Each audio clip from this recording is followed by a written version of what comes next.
Bonjour à toi cher spectateur, si Beale Street pouvait parler de Barry Jenkins, c'est un film que j'attendais parce que pour ceux qui suivent la chaîne, quand Moonlight était sorti, déjà j'ai beaucoup aimé le film et finalement quand il a reçu l'Oscar du meilleur film, ça ne m'a pas vraiment étonné parce que même si La La Land peut-être le méritait pour certains, Moonlight reste tout de même un film qui m'a profondément ému, moi, et qui, au-delà de m'avoir profondément ému, est une œuvre qui, je le pense, par le biais de son message, par le biais de sa forme, traite de quelque chose d'universel, c'est-à-dire de l'amour. Et voir Barry Jenkins parler véritablement et proprement d'amour au sein de son nouveau film, moi, ça m'emballait totalement. Le résumé pour faire simple, Fonny et Tish sont fous amoureux l'un de l'autre, et cherchent à survivre dans un monde qui semble vouloir les mettre à l'épreuve. Lorsque Fonny va se retrouver à tort en prison, et Tish va annoncer qu'elle est enceinte de lui, leur monde va rapidement devoir tout faire pour s'adapter et trouver une solution. Je pense que si Beale Street pouvait parler, est peut-être l'un des plus beaux films que j'ai eu l'occasion de voir au cinéma depuis bien longtemps.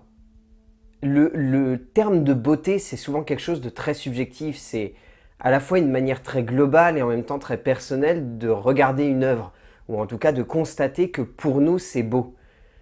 Pour moi, Beale Street est beau, mais vraiment beau dans le sens où c'est beau en termes d'émotion, c'est beau en termes de traitement de personnage, c'est beau en termes d'esthétisme, de relationnel qui est créé par le biais de la caméra entre le spectateur et un personnage qui va traduire beaucoup plus que simplement quelque chose qu'on peut définir comme étant de l'émotion. Moi, ça va beaucoup plus loin. Beale Street m'a profondément touché parce que, mine de rien, je suis un grand romantique et au cinéma, lorsqu'on traite le romantisme avec autant de beauté, avec autant de douceur, avec autant de finesse, moi, ça m'emporte.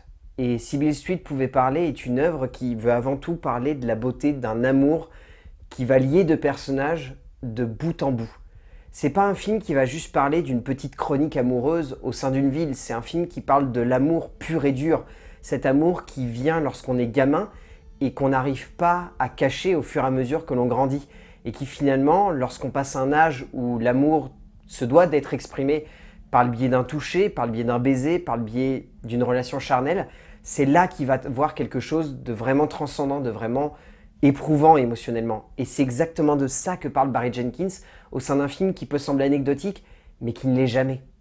Les histoires humanistes et touchantes, comme celle ici présente, ont toujours quelque chose d'hyper impactant sur le spectateur, quelque chose qui transcende une certaine barrière des langues, des cultures, de la peau ou des idéaux, pour simplement rappeler que peu importe à quoi nous ressemblons, nous sommes tous faits des mêmes émotions. Je pense que c'est ce que Barry Jenkins a voulu nous rappeler ici, au travers d'une œuvre déchirante de réalisme, émouvante comme il n'a jamais osé le faire au sein de son cinéma, pour ce que je n'ai pas peur d'appeler et de qualifier comme étant tout simplement un chef-d'œuvre moderne de romantisme et d'humanisme bouleversant, qui s'impose dès son premier visionnage comme l'un des grands moments de cinéma de cette année 2019, déjà même j'ai envie de dire. En termes d'écriture, Barry Jenkins a voulu adapter l'œuvre de James Baldwin parce que il estime qu'au-delà que ça parle à sa communauté, la communauté afro-américaine, c'est un récit qui a une connotation très universelle.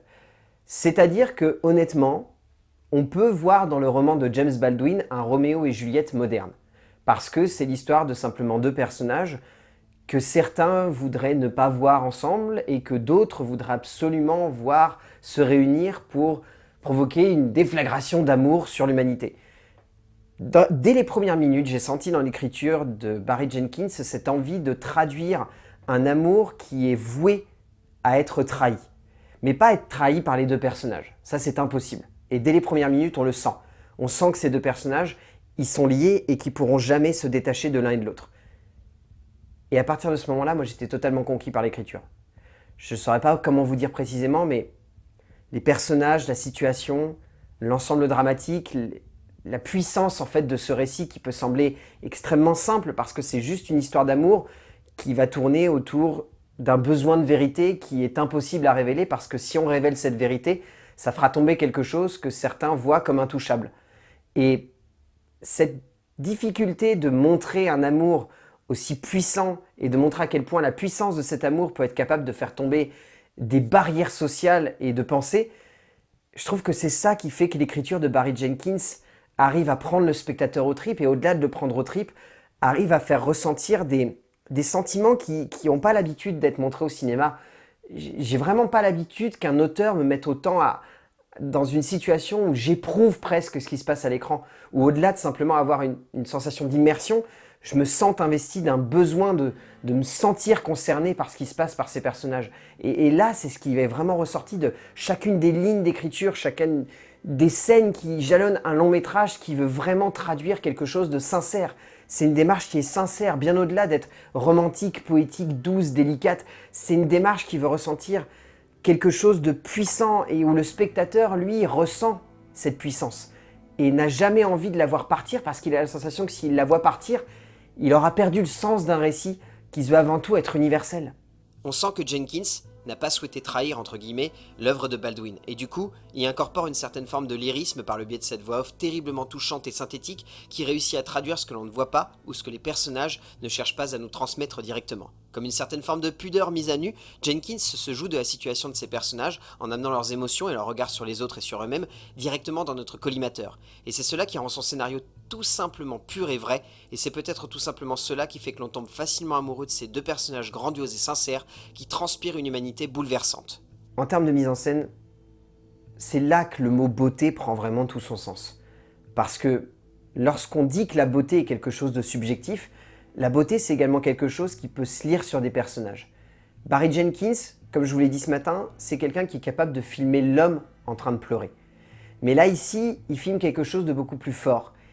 Il filme un couple, et au-delà de filmer un couple, il filme une femme. Une femme qui est en train de devenir une mère. Et à partir de ce moment-là, cette forme de captation filmique devient quelque chose d'extrêmement pudique, comme je disais dans l'écriture, mais là ça devient quelque chose qui se voit visuellement, où on a des émotions qui sont mises vraiment à nu et qui sont poussées dans des retranchements où ça peut sembler stéréotypé. La première scène, entre guillemets, de réunion familiale peut sembler stéréotypée. Mais Barry Jenkins, il lui donne une puissance dramatique et émotionnelle qui forge vraiment chez le spectateur un amour profond de ses personnages, et surtout de Tish. On est amoureux de Tish parce que on comprend pourquoi Fonny est tombé amoureux d'elle. On comprend pourquoi il a ressenti quelque chose de puissant et que, en plus, je ne saurais pas vous dire, mais il y a une séquence, moi, qui m'a vraiment transcendé, qui m'a vraiment ému aux larmes parce que je la trouvais vraiment puissante.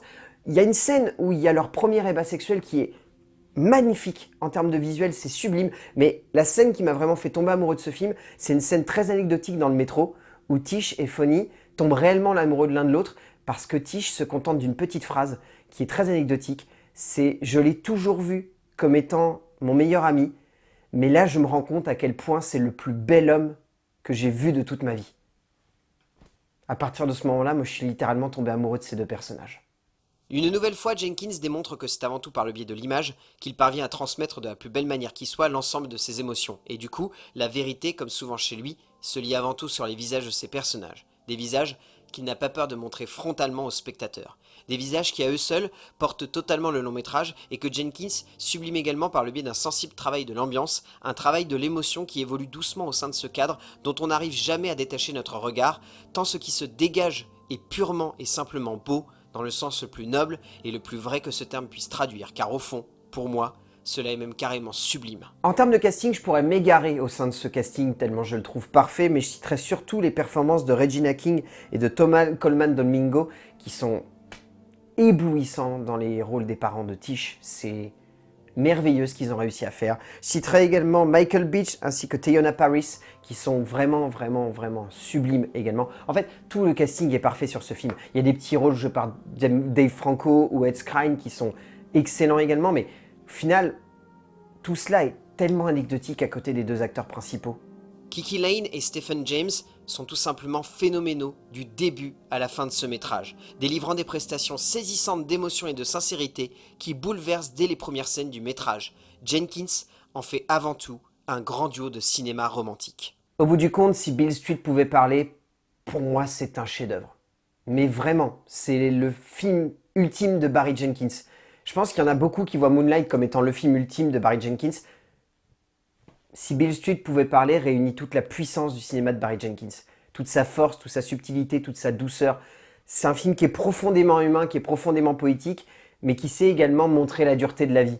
Et qui, dans cette dureté de la vie, tire un message extrêmement positif. Finalement, c'est que même si des étapes nous empêchent d'avancer dans la bonne direction, on arrive tout de même à avancer et à trouver une solution. Et à partir de ce moment-là, si Beale Street pouvait parler de Barry Jenkins, c'est clairement un film que je vous recommande de voir en salle. Je sais qu'il est très mal distribué par rapport à Moonlight, mais si vous le portez assez bien, si vous en faites un film à la hauteur de ce que je pense être le chef-d'œuvre qu'il est, je pense que ce film peut vivre et avoir une longue vie, au moins dans vos esprits de cinéphiles. Je l'espère en tout cas. A plus.